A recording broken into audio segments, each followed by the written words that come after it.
नमस्कार. मी अभिषेक बिटले, बारामती कृषी महाविद्यालयाचा विद्यार्थी. आम्ही येथे केव्हीके मध्ये AI प्लॉटवर आपल्याला दाखवण्यात येतं की आपण दोन प्रकारचे प्लॉट आहेत. इथं नॉन AI इकडच्या साईडला आणि इकडे AI, म्हणजे पूर्ण हे पारंपरिक पद्धतीने चालतंय आणि एक आपले AIच्या पद्धतीने चालतंय. आता इथे आपण करतोय काय ते पण सांगण्यात येतं की जसं तुम्ही फरक जरी बघायला गेला तर इथं 4 ते 5 कांड्या आहेत आणि याची जाडी वगैरे बघितली तर मापात आहे. आणि पेऱ्याचं अंतर पण बघा तुम्ही. आता तिथंच आपल्या इकडे याचे फुटवे किती आहेत बघा, इथं 10 ते 12 च्या दरम्यान फुटवे आहेत आणि प्रत्येक फुटवा एक समान एक जाडीचा आहे.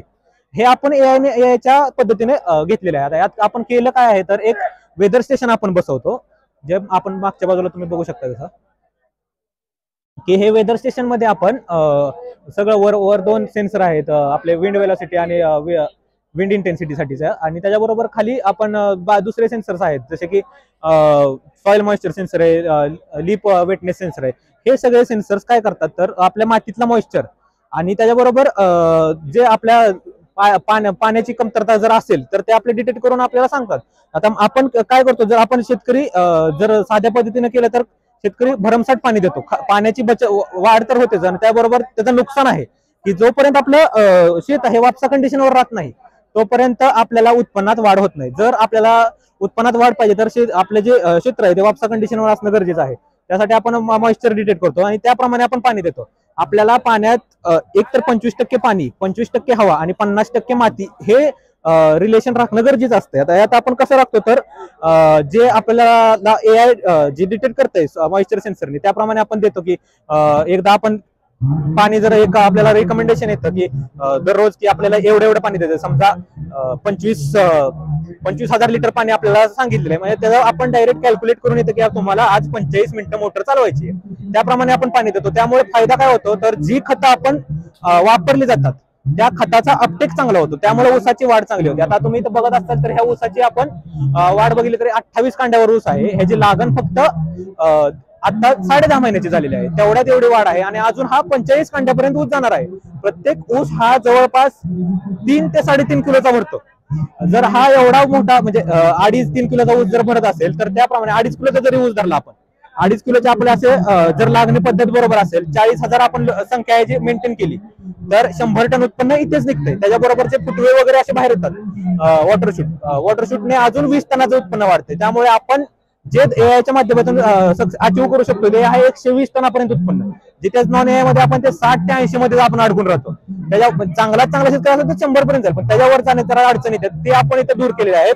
ज्या खताचं नियोजन वगैरे केलं आणि आपण यात बचत कशी करू शकतोय तर जे खतं आपण देतो ती खतं आपण जवळपास आपल्याला आपण दुकानदाराकडून घेतो खतं, पण दुकानदार आपल्याला किती खतं देणार त्याच्यामुळे मर्जीने देतो, एक जे लिस्ट दिलेली असते. त्यामुळे खतांची आपली भरमसाठ वापर होतो. त्याप्रमाणे उत्पन्नात पण फरक येणार, कारण की आपल्याला माहित नसते खतं टाकायची कधी. ती खतं ज्या टायमिंगला जर बरोबर टायमिंगला पडली तरच त्याचा फायदा होता. आपल्याला काय होतं, आता आपण जे सॉइल टेस्टिंग वगैरे केले त्याप्रमाणे आपल्याला रिकमेंडेशन आठवडाभर आधीच येतं की तुम्हाला पुढच्या आठवड्यात हे खतं टाकायचे आहेत. त्याप्रमाणे जर तुम्ही खतं दिली तर त्या खताचा अपटेक पण चांगला होतो आणि जवळपास 25 ते 30% रेग्युलर आपण जर पारंपरिक पद्धत करतो त्यापेक्षा 25 ते 30% खर्च कमी येतो. जवळपास 15 ते 20 हजाराची आपली तिथे बचत होते आणि त्याच बचतीमध्ये आपण हा सेन्सर आणि जे सगळी गोष्टी आहेत आपण त्या बचतीत बसवू शकतो. जे 10,000 आपण केव्हीके आपल्याकडून घेत आहे एक पूर्ण सीझन साठी, जो सीझन आपला 1-1.5 वर्षाचा राहतोय. हा तोच आपल्याला केव्हीके 10,000 रुपये घेतोय 1.5 वर्षासाठी. 1.5 वर्ष म्हणजे एक सीझन साठी 10,000 रुपये आपण खर्च घेतोय, ज्याच्यातून आपल्याला सर्व रेकमेंडेशन, सर्व माहिती आपल्या मोबाईलवर स्क्रीनवर येतं की आपल्याला कधी कुठल्या गोष्टी करायच्या, भविष्यात काय करण्याची गोष्ट आहे, किंवा एखाद्या कीड रोग त्याच्या आधीच आपल्याला सांगितलं जातं. तेव्हा आपण त्याची काळजी घेऊन ऊसात चांगल्या पद्धतीने त्याचं नियोजन करू शकतो. याच्या आपण जर डायरेक्ट कॉस्टिंग बघितली तर 80 ते 90 हजार रुपये कॉस्टिंग जाते जर आपण डायरेक्ट सगळं बसवायचं गेलं तर. ते काय शेतकऱ्याला परवडण्यायोग्य नाही आणि शेतकरी भविष्यात त्यांचं मनात आलं, बदल आलं की आपल्याला पीक बदल करायचं तर त्या म्हणून आपण हप्त्यावर म्हणजे थोडक्यात सबस्क्रिप्शन बेसवर केलेलं आहे. थोडक्यात 1.5 वर्षासाठी आपण 10,000चा रिचार्ज मारला की आपलं बसून जातं. यात सगळं रेकमेंडेशन येणार, तुम्हाला कोणती खतं कधी वापरायची प्रत्येक गोष्ट दिली जाते. आणि याचा खर्च काय, बसवण्याचा खर्च? बसवण्याचं इन्स्टॉलेशन आपण केव्हीकेच करून देतोय सगळं, आणि ते विकत घ्यावं लागेल आणि तेच आपण हे पूर्ण 10,000 देतोय आपण. पूर्ण 10,000? ओके, बसवण्यापासून सगळं 10,000 देतोय आपण. 10,000च्या वर 1 रुपया द्यायची गरज नाही, फक्त जे आपल्याला पोल वगैरे बसवायचे तेवढा खर्च आहे, जो गॅलोनाइज पोल वगैरे बस. 2 एकरासाठी 10,000 रुपये. हा, पूर्ण तुमची किट आणि ते सर हो हो सगळं ओके